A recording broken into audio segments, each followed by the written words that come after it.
We got it. All right, we are live. Good morning, everyone. Welcome to Wake Up with Toastmasters.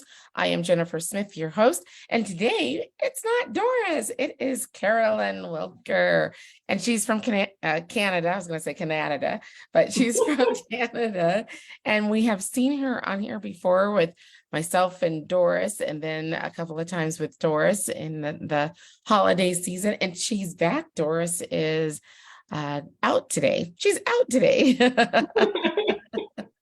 So Carolyn said, I'll pop in, which is great. We love our visitors from Canada. They are so nice and interesting and believe in the Toastmasters program. So I'm super excited to have Carolyn on. And we have talked a little bit before about what her journey is and with Toastmasters and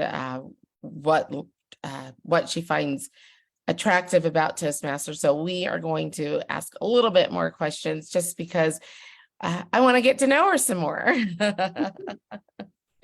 Now, Carolyn, you have been a Toastmaster. Let's refresh everybody. You have been a Toastmaster for how many years? Since 2004. Since 2004. So that's 18, 19 years. So great. Now, for someone to be a Toastmaster for 19 years, whether it's on and off or consistently, what keeps you going back? 19 years, people will say, well, it's a program. Maybe you should be done with it by now, but what keeps you coming back?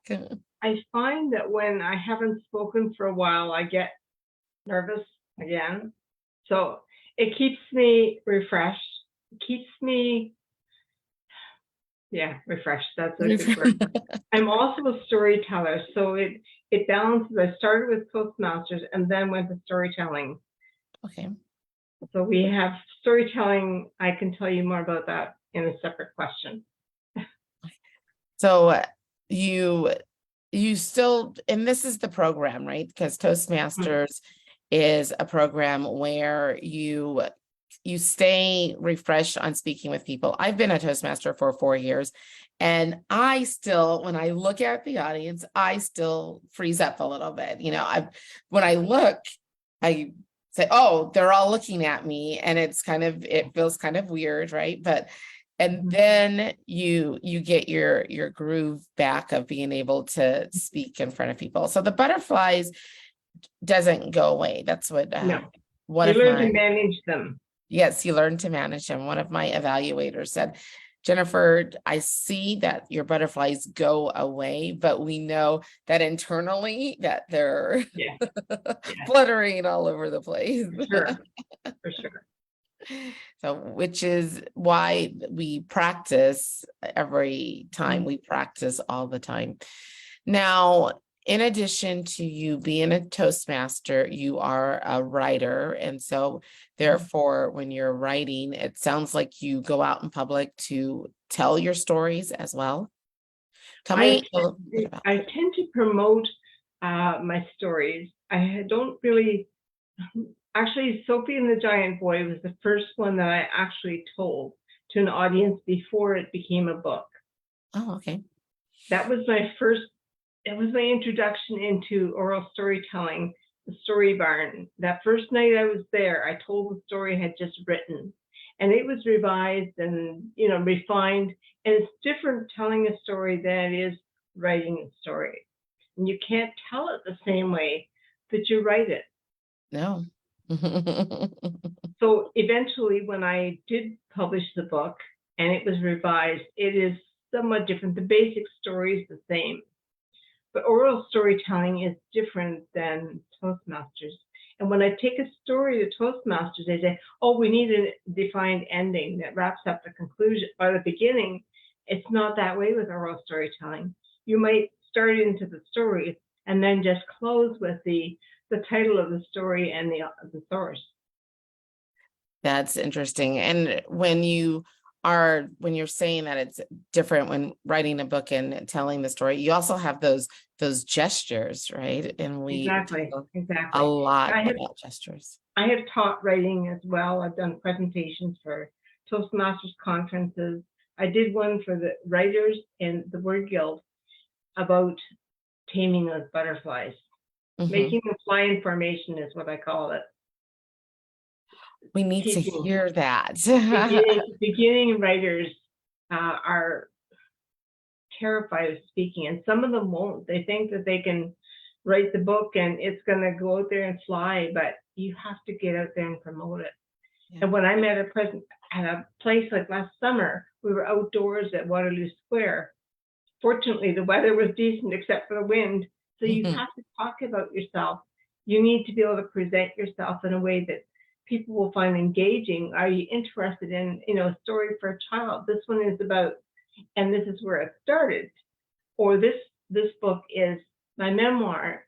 Or this book, Harry's Trees, came about because of my dad, who had a passion for trees, and the story started after his funeral, when I saw all these little kids, and I thought someday they're not going to remember being here. They're not going to remember what their great grandfather's passion was unless someone tells them. Yeah. So that was my grief project, writing that story. I love it. Now, when we have a group called Authors and Aspiring Authors in the district, it's a Toastmasters club, and where they learn to write and everything. And I always tell people who have written books that, of course, they need Toastmasters just for that very thing. Absolutely. Of being able to speak in front of people. If you want to promote your book, you have to speak up, and you can't get lost in your words, right? Just you can't hide behind the book and hope the book promotes itself. And yes, you do have to get out there on stage and talk about it, because your book isn't going to sell just because you put a pretty cover on it and a good title. Right. I recently encouraged a fellow writer who's doing podcasts. I said, I see that, some of the things that you're doing really well, and I suggest that Toastmasters could help you to make it even better. She said, well, I have to think about it. I have to pray about it. That's fine. I haven't heard from her. So I think the answer is no. She doesn't have time. But we'll pray for her that she finds Toastmasters. Yeah. I think that it would be helpful for her, for the way she speaks. Her pace is good. And this is not about her today, but I'm just saying, by way of encouraging authors who need to promote their work, that Toastmasters could be very helpful. And I'm glad I started it a while before I either taught or promoted a book. I was ready. The day my launch happened, my very first launch for Sandbox, Once Upon a Sandbox, I was ready. I had butterflies, of course, but I was able to speak, and Doris was actually my MC. Oh, how fun. I love Doris. I could see her anywhere, promoting anything, emceeing for conferences and children. So I love the way she does that. I am going to be Toastmaster for our humorous on Saturday for area contest. So I'm super excited about that. Good. That's good. I think I was born to MC. Okay. Well, you do a good job here. I have fun with it. I do definitely have fun with this. Sometimes it's a struggle for me because of the fact that I have to roll out of bed. You guys have a couple of hours before you even get on, but I always have to send a message, 5 minutes. That's okay. That's okay. I was ready so that whenever you signed in, I was with you. Yes. All right. So you were ready to speak when you launched your book or present or promote your book. Now that you are you still writing? Or maybe that's another question. I'm still writing, yes. You're still writing, and your books can be found on Amazon. Is that where? Some of the books are on Amazon. The others will be on my website. I have a book website store, carolynwilker.ca, on my book page. Okay, that's right, because you gave that to me right before. But some of the books are on my first book is on as C.R. Wilker rather than, and I don't know, that one might not be very much available on Amazon. But Sophie and the Giant Boy is definitely on Amazon. I love that. Yeah.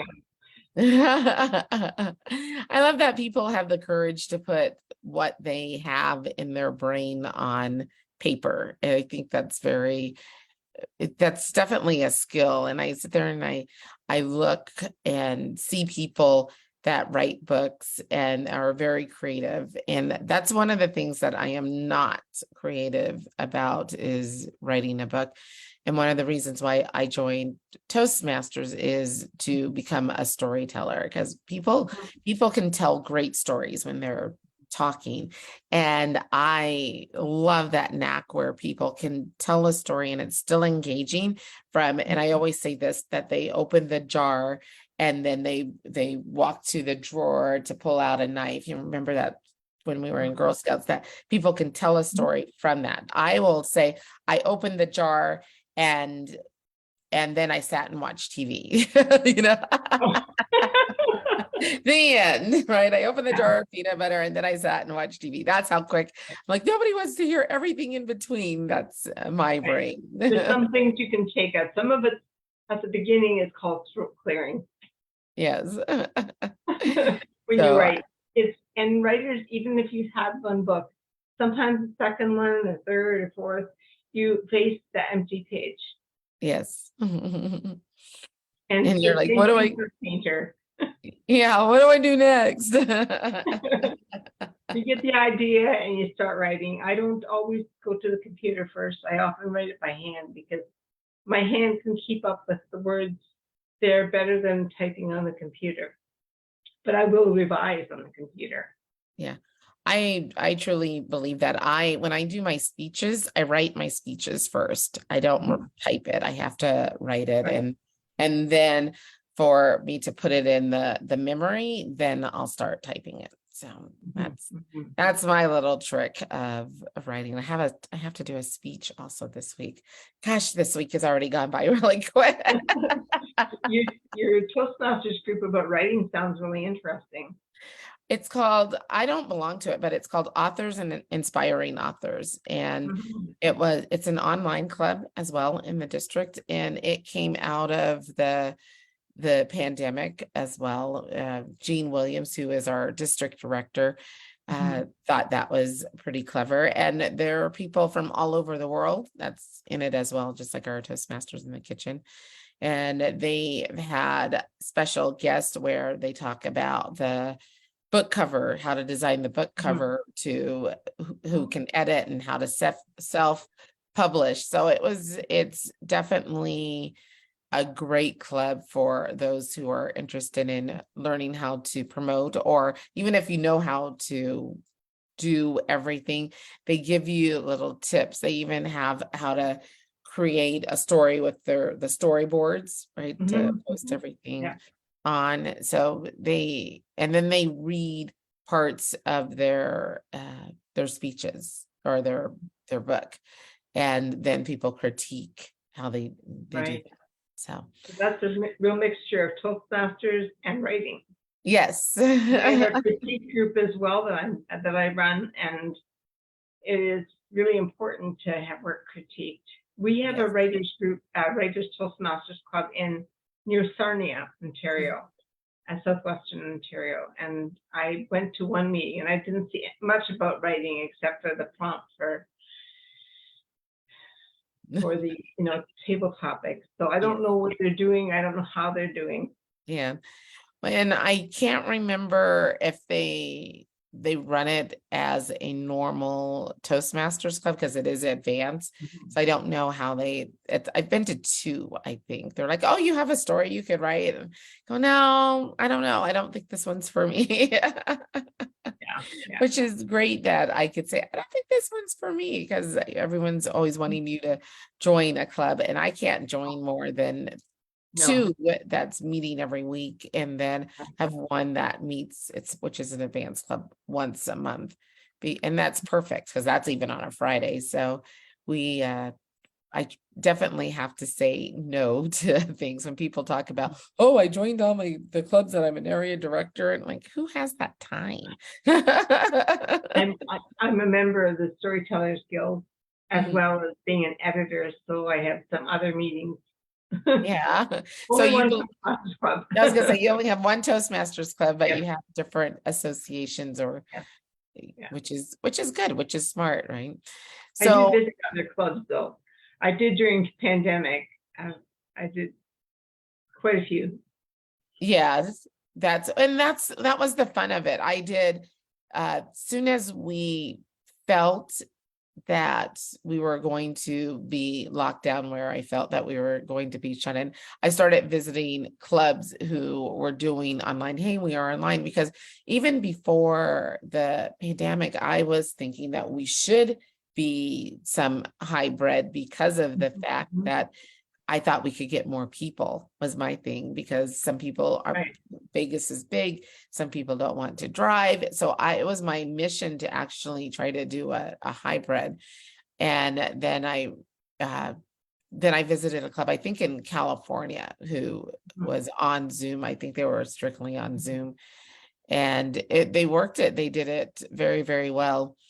And I visited a couple of other clubs online. It was kind of interesting. And still, even when you pop in on Zoom, you still have that almost kind of intimidation of meeting strange people. It's kind of funny how that works. Like, it's still that you're going, oh, I'm meeting new people, and you get the butterflies, but it goes away because everybody's always nice. That's right. That's right. I went to clubs in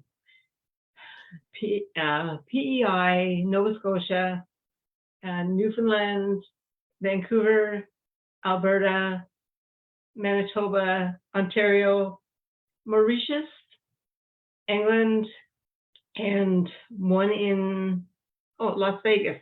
I joined Kitchen Club for a Oh, meeting. our kitchen club. Yeah, yeah. Yeah.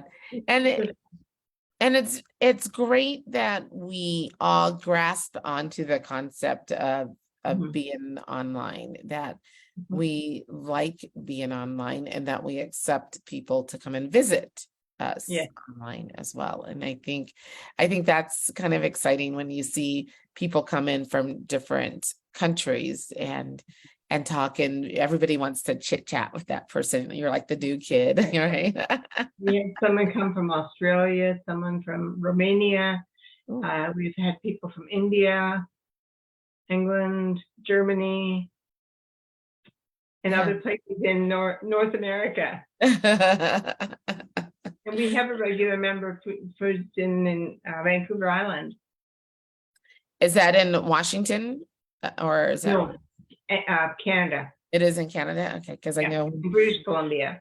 yeah, when we talk, that the Canada touches east to west the Yeah. United States, right? I'm not really good at geography. Yeah. So when you're like, oh, you're from Canada, oh, are you close to, in my mind, you're in Washington, you're Okay. on the Okay. border of Washington. Yeah. But I know Yeah. that you are further east Yeah. by Yeah. is it by Michigan or New York? Michigan and Pennsylvania are on the other side of the lake, Okay, gotcha. and Ohio. They're not that far. Okay. See, and it's just so weird that it touches, like, for us, the whole Yeah. United States. Mhm. All right, now we can go back to Toastmasters. Now, being an editor, you're an editor in a editing club as well. And with that, how does your Toastmaster skills help you in that club for? Okay. It's an editing association. It's the Editors Association of Canada. And what we do is we help authors to perfect their work and, fine tune it. Fine tune editing is my business name. But we help them with their work. And, in business relations, you need to communicate with people. So Toastmasters has helped me with the communication part. Sometimes I'll get an author online on the phone or whatever. You never know what questions they're going to ask. So that's where the table topics come in, the impromptu speaking, because you're able to prepare yourself to answer without a lot of stuttering and ums and ahs. So it's an association, professional association, rather than a club. Oh, yes. It's a little bit different than Toastmasters that way, but our goal is we each work on our professional skills and we find the areas that are our niche. I tend to work on poetry, children's work, and memoir. Those are the areas, and I've done business work as well. Oh. And before Christmas, I helped a fellow looking for new work. I polish his resume and his letter of intent. Nice. So you have a very good, I was thinking when you were talking that you have very good evaluation skills, and that's another thing that comes out of Toastmasters. Another benefit is being able to evaluate and give constructive feedback regarding it, and you know how to do it where it's to motivate and for somebody to grow with it. So right. You always point out the things that they did well. Yes. In between, and then they can accept the other changes a little bit better. Some are better than others. Take the feedback easier than others. Yeah. And it's still challenging because this manuscript is your baby. Yeah. You work so hard and long on it all by yourself, and you think it's the most brilliant thing when you first put it on paper. And then you look at it afterwards and think, maybe not so brilliant. So I'm working with an author now, so that's his story. I love it. I love that you are busy and sharing your knowledge on writing. And did you always want to be a writer? I know that the books came out of your father's death, but did you always want to be a writer? I didn't know when I was sitting in my school desk in my one-room schoolhouse that one day I would be a writer. I always liked writing letters. When I had some friends move away, my sister went off to college. I loved writing letters, but I didn't anticipate as a writer until I was thinking about sharing some of my personal stories, family stories. And another writer I know through the Storytellers Guild encouraged me to put those stories together. And I had enough for about half a book there. So I needed to write more. And that was my Once Upon a Sandbox. That was my very first book, was a memoir. Mm-hmm. And the children's book came after that. Now, did it flow when you had half of a book and then you sat down and you're to write more pages? Did it flow? Did it come to you to write, or did you have that struggle? Like, what am I going to write next? I had to make a list of possibilities of stories, but I was also already in storytelling, oral storytelling. So I started to share some stories that I could potentially use. Not all the stories come smoothly. And I had worked with a fellow writer who was editing my book. And she showed me where the imbalance was. Oh, you wrote a lot about this little sister, but not too much about the other one. Tell us more. Or other things, or you use this word over and over. It's a good word, but vary your language. I hear this as well, as that somebody had to give you feedback and you had to accept it as well. Exactly. And use that feedback. If I'm going to give feedback to others, I need to be able to accept it myself. I get all my books edited by someone else. Yeah. And that's another benefit, especially in your career now, of Toastmasters, giving feedback and then accepting feedback. Exactly. Yeah. And it all comes back to being a Toastmaster, and it makes you well-rounded. Well, on that note, it gone by pretty fast. We have just a couple of more minutes. Okay. And is there anything you want to talk about your storytellers? Is it Storytellers Guild as well? I'm a member of the Baden Storytellers Guild. We are going to be celebrating World Storytelling Day on March the 18th with a concert. Oh, okay. And if you're interested, I can share the link when it gets closer. Yes, You need to absolutely. be on my invitation list. I need to send Yes. the invitation out. Yes. And we have probably a limited number because we're managing things on Zoom. Mhm. But we have a usual audience, and then we can add more people. Great. Yes, if it is in the mid-afternoon, I can do it. I already have the morning of the 18th filled, but that It's sounds like fun. evening for us. Okay, all right. So So- probably about 4 or 5 or earlier. It's probably about 3 o'clock, which I probably can do if it's evening. You're 3 hours ahead. So if it's 6 o'clock, I can actually do it your time. So Okay. great. Yeah, definitely share it. I would love to pop in and see that. Well, on that note, Carolyn, thank you so much for being on the show.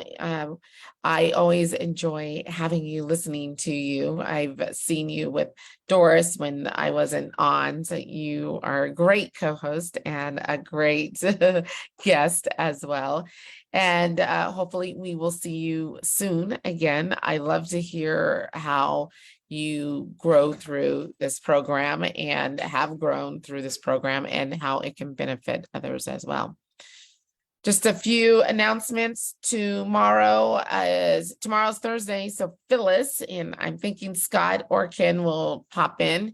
And then on Friday we have Jean and I think Anita popping in, but you will see me next Wednesday with Doris. And if you're passing by and you're like, hey, this is great. If you're a Toastmaster and you want to be a guest, just pop in and say, please interview me. I would love to share my journey about Toastmasters. Other than that, have a great Wednesday and we will talk to you next week. I'm going to end.